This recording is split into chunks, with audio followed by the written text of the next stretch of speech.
Today we will be learning about ions and ionic bonding. Our essential question is, how do atoms form bonds by lending and borrowing electrons? Before we begin, you need to know these two vocabulary words. A charge occurs when you have an uneven number of protons and electrons in an atom. This can cause an overall positive or negative charge. So positive when there's more protons, or negative when there's more electrons. Valence electrons are the electrons that orbit furthest from an atom's nucleus, so they are in the outermost shell that is not empty.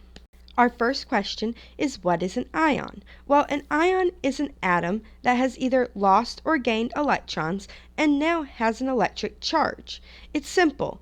Atoms are neutral, ions are charged. Let's have a look at this lithium atom. A lithium atom has 3 protons and 3 electrons, making it neutral or not charged. If the atom gives away its valence or outer electron, then it will have a full valence shell, making it more stable. It then has 3 protons but only 2 electrons. Since protons are positive, you have a +3 charge, and electrons are negative, you have a -2 charge. When you add those together, you get a net charge of +1. Since the lithium atom has gotten rid of one of its negative particles to become the lithium ion, it now has a charge of +1. So why would an atom give away or receive electrons? Well, an atom feels the most stable when its outermost shell is full with 8 electrons, except for helium, which feels stable with 2. By the way, other small atoms like lithium will lose electrons to look like helium. This is because the innermost shell can only hold 2 electrons. However, all the other shells can hold 8 electrons. So when atoms form ions, they're trying to obtain the electron arrangement of the noble gas nearest to them on the periodic table. The noble gases are the elements in the last column. These gases already have 8 valence electrons, except helium, which has 2. You can think of them as the snobs because they don't like to interact with other atoms. They think they're too good for everyone else. Let's try looking at some examples. First, compare the number of positive particles and negative particles in each diagram. Under each one, write either atom or ion. When you are done with that, tell me which of the ions above are positively charged and which ones are negatively charged. You will write positive or negative under each ion. Pause the video now and try these examples. So, what are the 2 types of ions? Well, think about it this way. You have happy cats, which are positively charged ions called cations. Cations have given away some electrons, which are negatively charged particles, so they become more positive. You might also notice that the T in cations looks like a plus. So if you're feeling negative and you get rid of some of that negative energy or negativity, you become more positive. The other type of ion are angry ants. They're negatively charged ions called anions. Anions have taken some electrons, which are negatively charged particles, from other atoms, so they have become more negative. So how do you know which atoms give electrons and which ones take them? Well, metals tend to act as cations, and nonmetals act as anions. The cations are kind of like hippies of the periodic table because they freely give away their electrons. The anions are the greedy atoms because they want to go around and take valence electrons from others.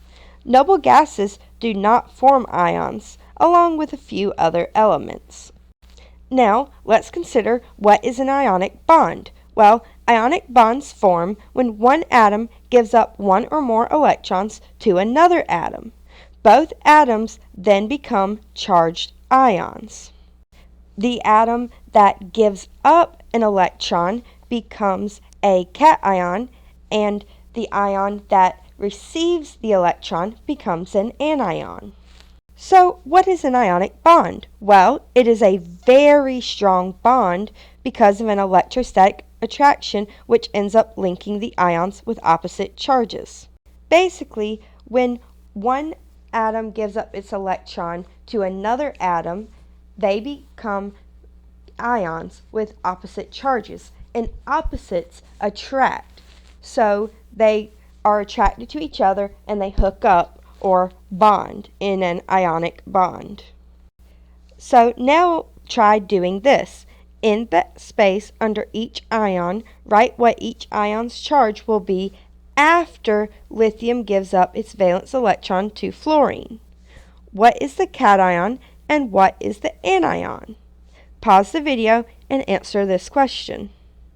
So, what types of ions do the different elements form? Well, this table, the periodic table, shows the most common ions that atoms form when they give up or take electrons. The ion's charge can be written in the top right of the elemental symbol. Some atoms can form ions of different charges, such as iron, which can form Fe plus 3 or Fe plus 2. These are called transition metals, which you will learn more about in high school. So, what else do you notice about the ions on this periodic table? Well, like we said, the metals do form cations, and the nonmetals generally form anions, with hydrogen being the notable exception. Noble gases do not form ions at all because they do not like interacting with other atoms. They're already very stable on their own. In addition to this, you'll notice that atoms that share the same group or the same column all have the same charge. So all the ones in the first column are plus 1, the second column is plus 2, and the 13th column with Al plus 3 has a plus 3 charge. 14 is a little weird, but 15 we start going down. So we have N3 minus, and in 16 we have 2 minus, and in group 17 we have 1 minus. So if you start counting from the left, you count positive. If you start counting from the right, you start at 0 and count negative. Now pause the video and complete the table. So, how can we represent an ionic bond? Well, let's use potassium and fluorine as an example. First, you write the metal and draw its Lewis dot diagram. The Lewis dot diagram is composed of the element symbol and the valence electron shell only. Because it's just got one shell, we do not draw the circle. In this case, we have potassium, which only has one electron in its valence shell, so it's K with one dot. Next, you're going to write the nonmetal and draw its Lewis dot diagram. In this case, we have fluorine, which has 7 electrons in its valence shell, so we're going to add 4 electrons, one on each side, and then we're going to start pairing up electrons until we have a total of 7, or 3 pairs and 1 lone electron. Second, you will need to draw arrows to show the electron transfer. The cation will always lend its electron to the anion. So we're going to go from potassium, the metal, to fluorine, the nonmetal. Now you need to write the 2 ions that have been formed. So you're going to write the element symbol, and then you're going to make a superscript on the top right, which has the charge. In this case, K plus 1 and F minus 1. You can crisscross the charge numbers without the sign to make them into subscripts. So because potassium has a +1 charge, you're going to end up with 1 fluorine. And because the fluorine has a -1 charge, you're going to end up with 1 potassium. We never write a 1 in an atomic formula. So when we write the new compound's complete formula, we're just going to write KF. The 1s are invisible. Let's look at another example using calcium and chlorine. We know calcium has 2 valence electrons and chlorine has 7. So when the calcium tries to give away its valence electrons, you'll see that it can only give 1 to chlorine before chlorine is full.